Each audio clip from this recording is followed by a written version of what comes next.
Hechos 26, del 9 al 16. Mire qué tremendo este pasaje.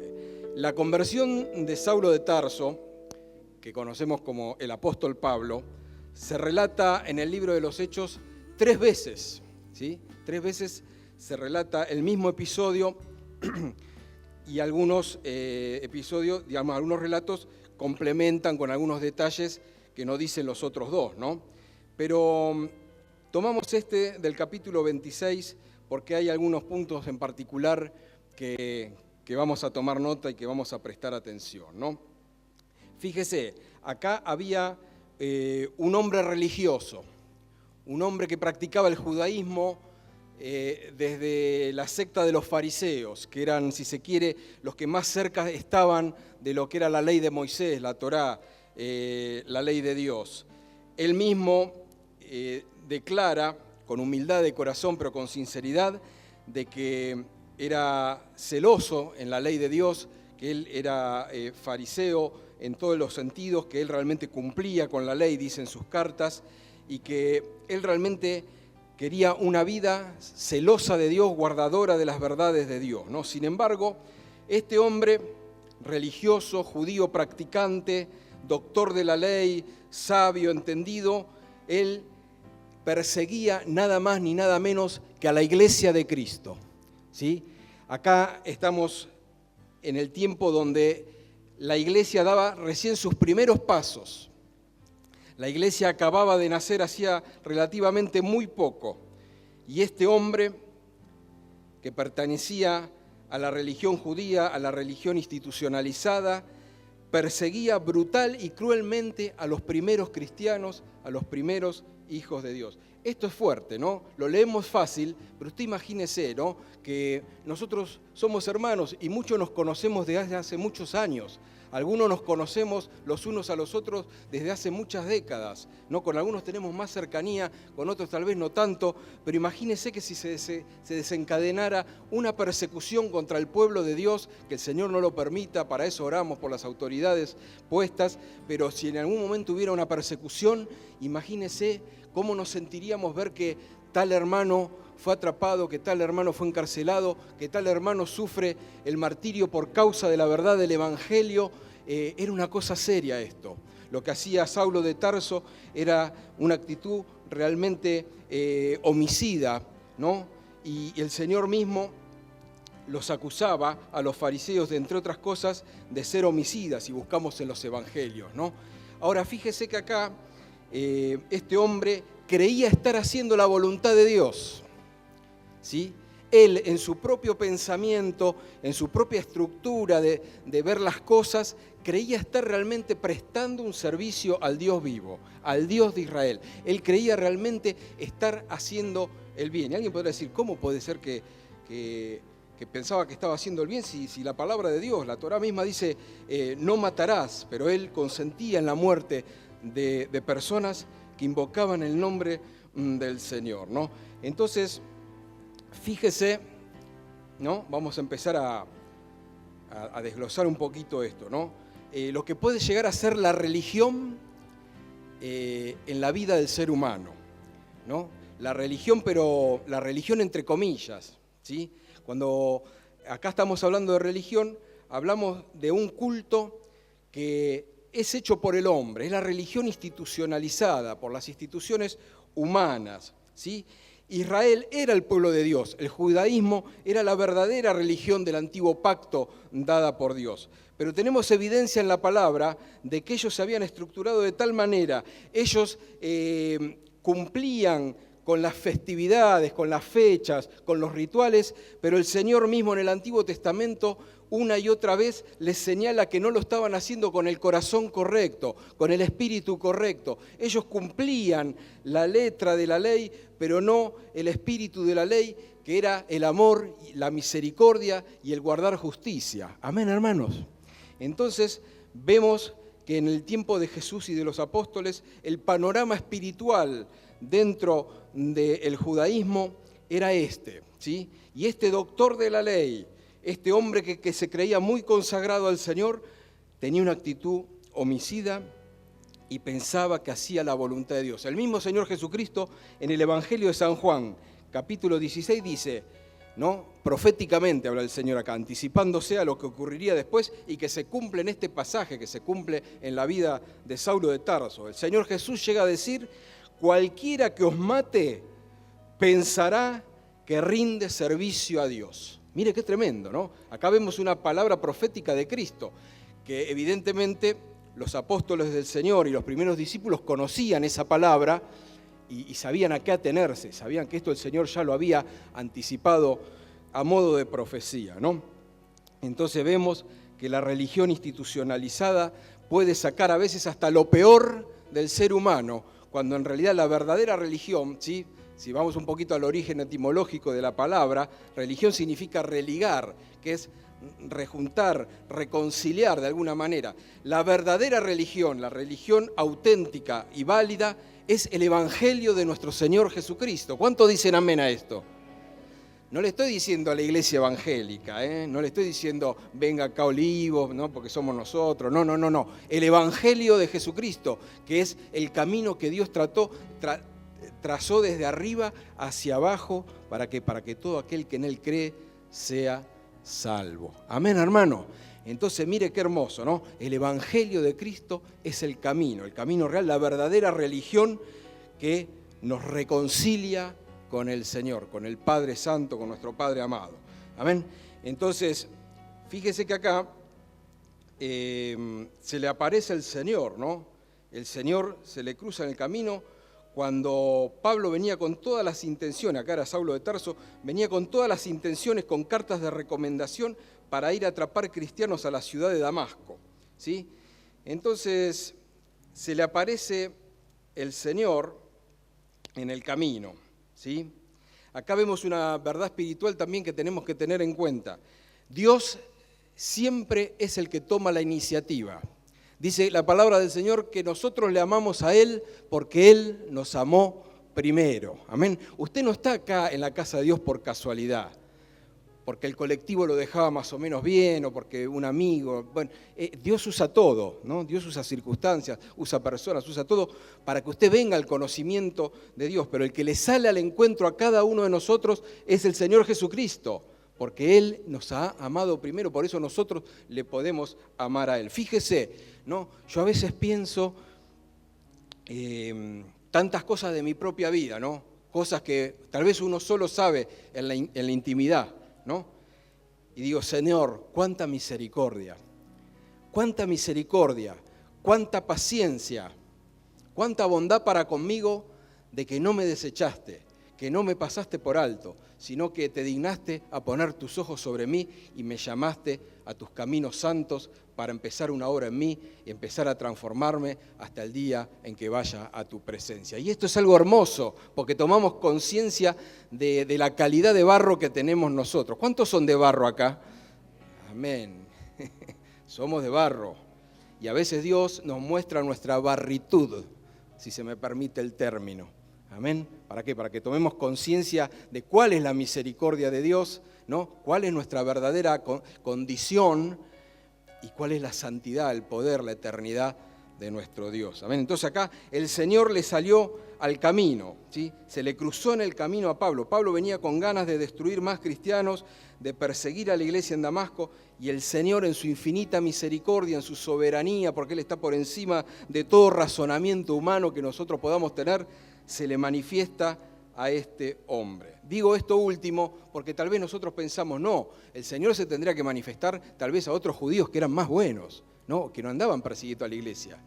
Pero Dios sabe lo que hace y Él es soberano sobre toda la creación y Él fue a cruzarse en el camino de este que consentía en la muerte de nuestros hermanos para hacer una obra grande y para realmente mostrar su misericordia, como el mismo apóstol Pablo dice en sus cartas. ¿Se da cuenta? Entonces usted no cuestione lo que hace Dios o lo que no hace Dios, porque Él es soberano. ¿Cuántos dicen amén a esto? Él es soberano. Amén. Entonces le sale el Señor al encuentro y dice acá, ¿no? Dice que habiendo caído todos, ¿no?, en tierra, oí una voz que me hablaba y decía en lengua hebrea, ¿sí? Podríamos decir mucho de esto, ¿no? Acá el Señor le habla con lengua hebrea justamente como una forma de acercarse a Saulo, dándole a entender que este era Dios, este era el yo soy, ¿sí? Después dice yo soy Jesús, pero al hablarle en lengua hebrea hay una identificación, ¿sí? Con los profetas, con los patriarcas. Este era el Dios que le hablaba, ¿no? ¿Y qué decía el Señor? Saulo, Saulo, ¿por qué me persigues? ¿No? Dice, dura cosa te es dar coces contra el aguijón. Amén. Y vamos a detenernos en esta última frase. Dura cosa te es dar coces contra el aguijón.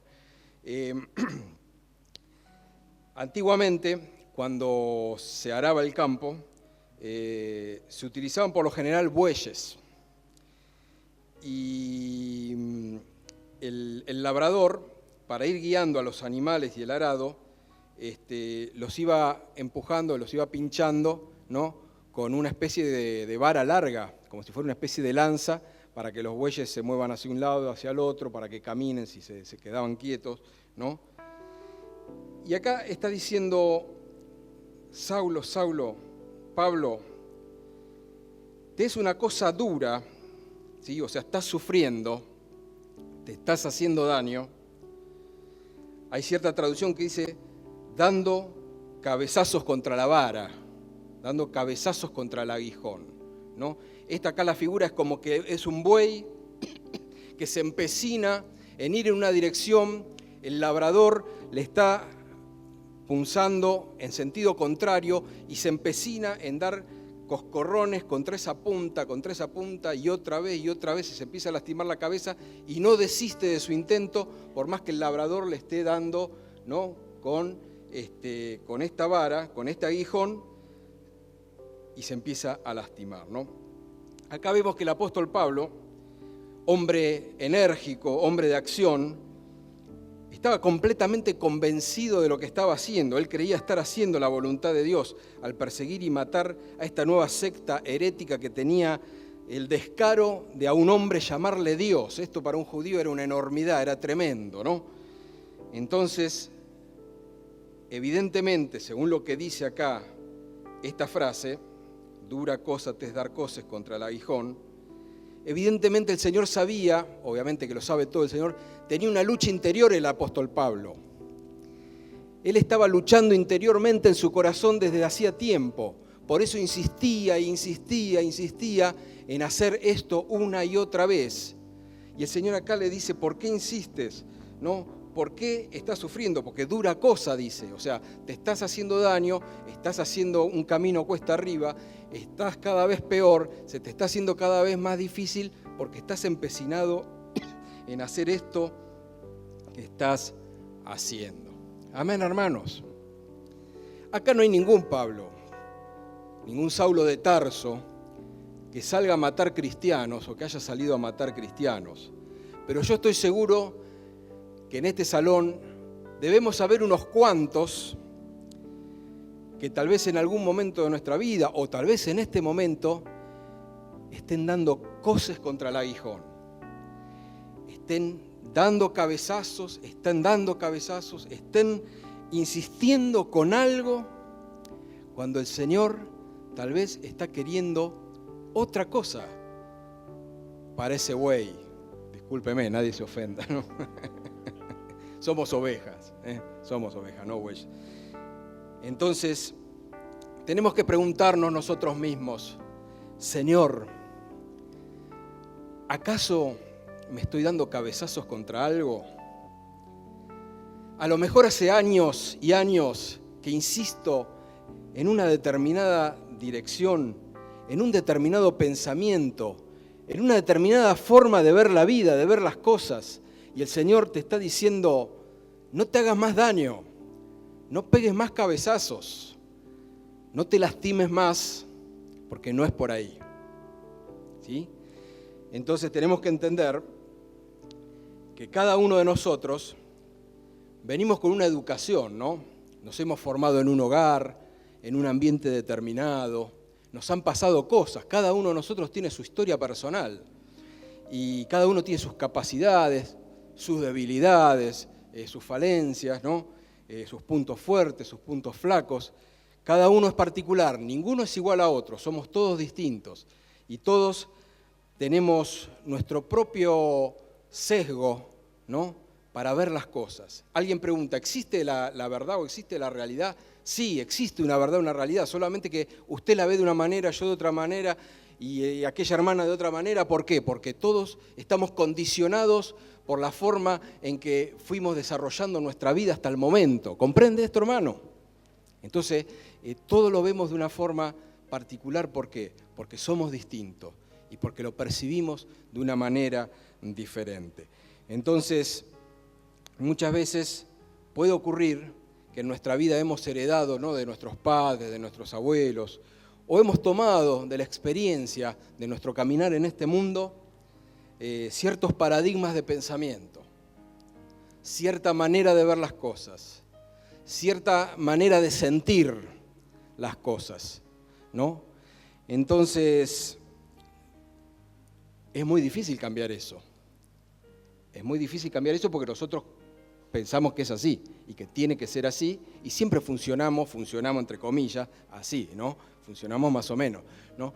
Y acá el Señor dice, dura cosa te es dar coces contra el aguijón. Entonces el Señor nos llama a que si realmente lo consideramos a Él el alfarero que moldea nuestra vida y que tiene que moldear nuestra vida. Cuando pregunté hace un rato cuántos necesitan seguir siendo moldeados, todos levantaron la mano, la gran mayoría levantó la mano. Y necesitamos ser moldeados. Pero acá es donde el Señor nos dice, dura cosa te es dar coces contra el aguijón. ¿Por qué? Porque el Señor quiere desarmar ciertas estructuras de pensamiento que fuimos adquiriendo, a veces hasta sin darnos cuenta. A veces tenemos ciertos sentimientos o ciertas reacciones, cierta forma de analizar las cosas que el Señor quiere ir moldeando y quiere ir transformando. ¿Como quién? Como el buen alfarero que es sobre nuestras vidas. Él, como aquel labrador, está a veces aguijoneándonos. ¿Para qué? Para decir, pará, no es por ahí. No es por ahí. Pero yo tengo 60 años y toda mi vida fui así. Y mis padres eran así. Pero acá el Señor dice que hace nueva todas las cosas y que el Señor cambia todas las cosas en nuestra vida. ¿Por qué? Porque como dijimos antes, que si alguno está en Cristo, nueva criatura es. Las cosas viejas pasaron y aquí son hechas nuevas. ¿Y por qué repito de nuevo este versículo? Porque hay dos actitudes. Hay personas que tal vez dicen, yo no voy a poder cambiar nunca, porque yo siempre fui así y no puedo cambiar. Quiero cambiar, pero no puedo cambiar. Y hay otros que tal vez toman una postura de decir, no, yo soy así y quiero seguir siendo así, porque no quiero perder nada de lo mío, porque no quiero cambiar mi esencia. Mire, yo le voy a decir una cosa, usted como persona es única, es un individuo, ¿sí? Usted vino a este mundo, a esta tierra, por la voluntad de Dios, nació por la voluntad de Dios, porque el Señor ya lo conocía desde antes de la fundación del mundo. El Señor ya lo formó en el vientre de su madre. Usted no es el producto de una casualidad, de un hecho biológico de sus padres de acá del mundo, sino que usted vino a esta vida por la voluntad de Dios. Y no solamente existe por la voluntad de Dios, sino que usted es salvo y es parte de la familia de Dios, también por su santa voluntad y por su soberanía. Amén, hermano. Entonces, Él toma nuestra vida y empieza a hacer esta obra en nosotros. ¿Se da cuenta? Entonces alguno dice, no, pero yo no quiero cambiar porque yo soy así. Está el que quiere cambiar y dice, no puedo, quiero pero no puedo. Y hay otro que dice, no quiero cambiar porque yo soy así, ¿no? Pero usted entienda que desde que nació hasta que muera, usted va a ser siempre la misma persona, la misma entidad, ¿no? Su ser interior, digamos, su yo más profundo siempre es el mismo.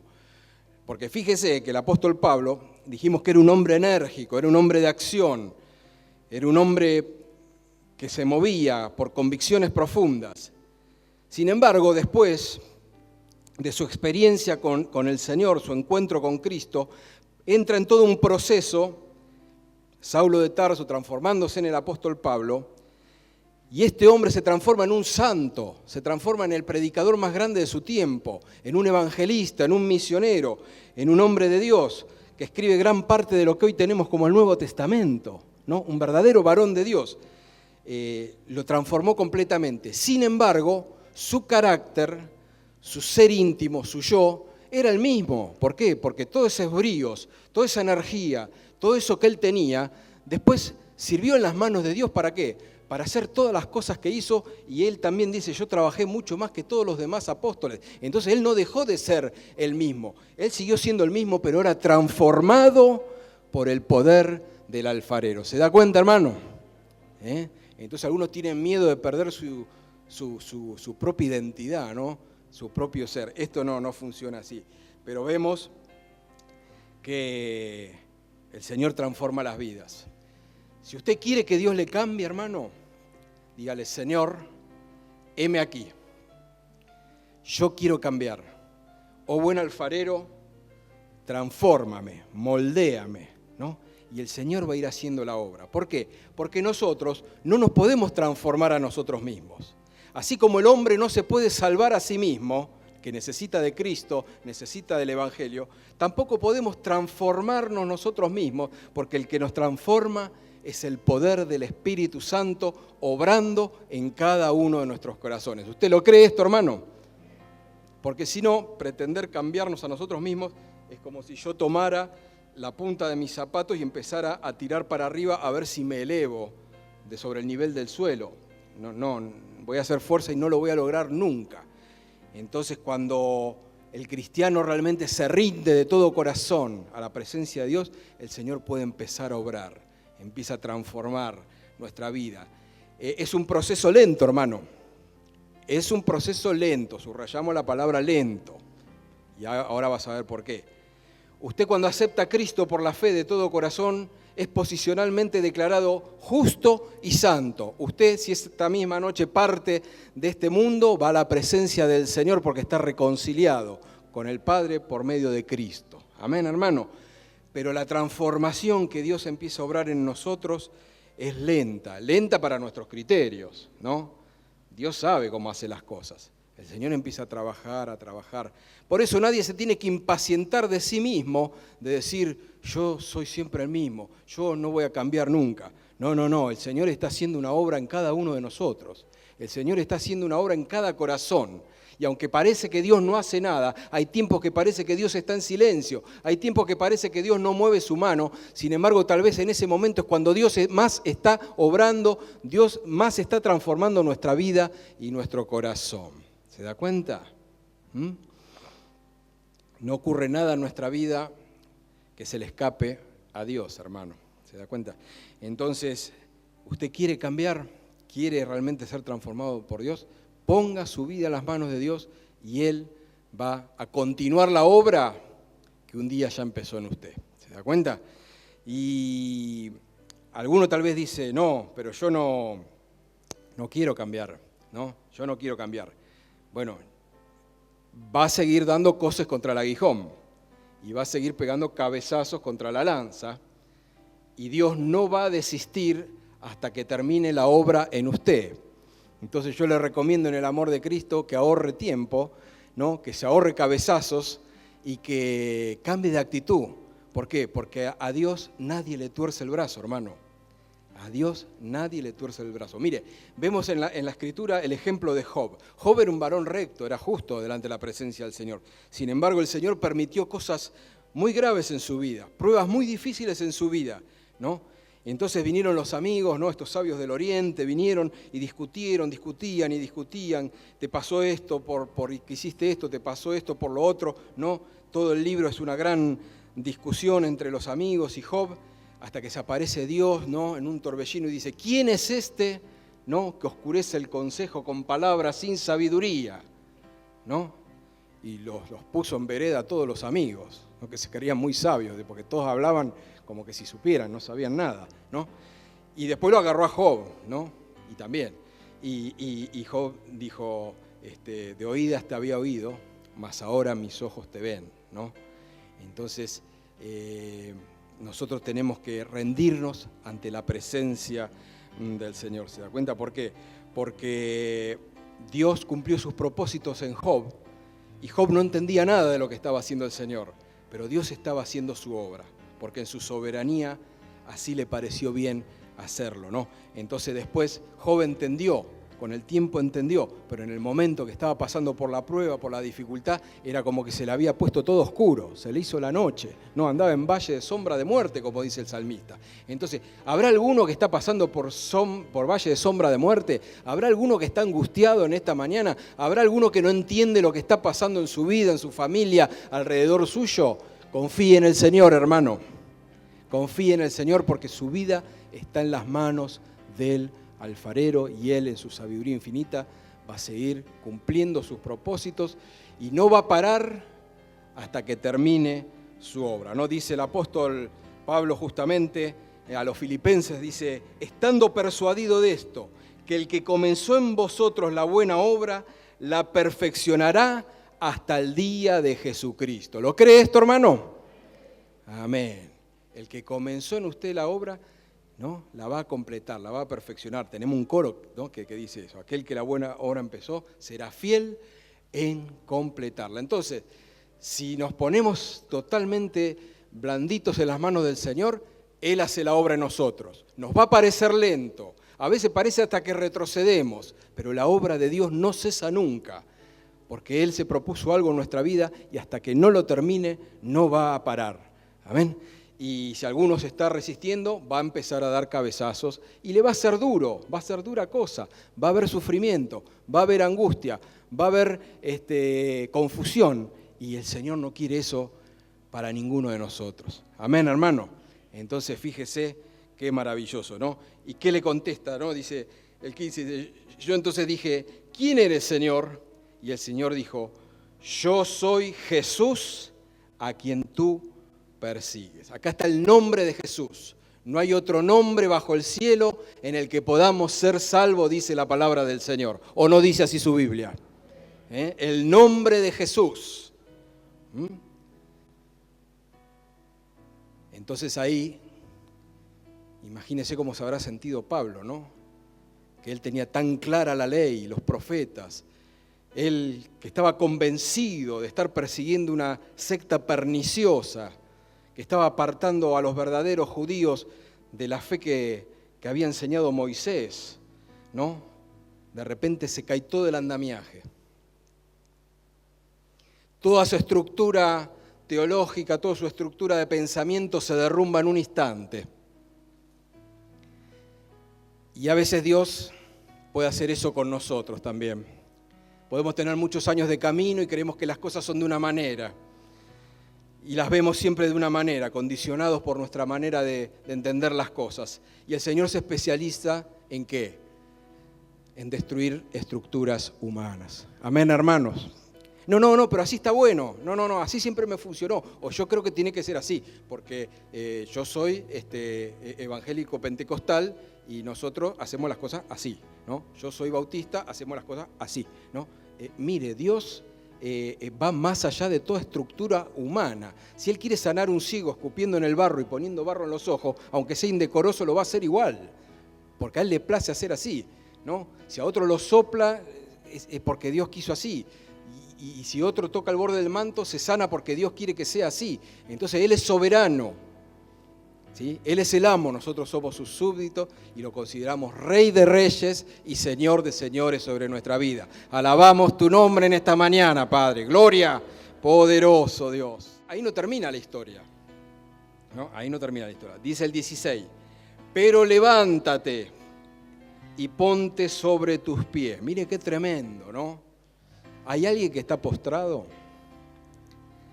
¿Hay alguien que está caído? ¿Hay alguien que se siente débil? No me levante la mano, pero tal vez está pasando por cosas, ¿no?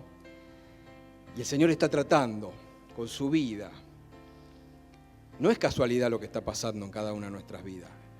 Es el obrar de Dios. Pero el Señor dice en esta mañana, levántate y ponte sobre tus pies. ¿Por qué? Porque Jesús no le dice, ahora te voy a castigar porque perseguís a la iglesia, porque ya mataste a varios cristianos, mataste a varios predicadores de los míos, ahora vas a saber quién soy. No, dice, levántate y ponte sobre tus pies. Acá vemos manifestada la misericordia inconmensurable de nuestro amado Jesús. ¿Lo ve esto, hermano? Capaz que alguno piensa, no, a mí Dios no me puede perdonar. Yo hice las cosas muy mal.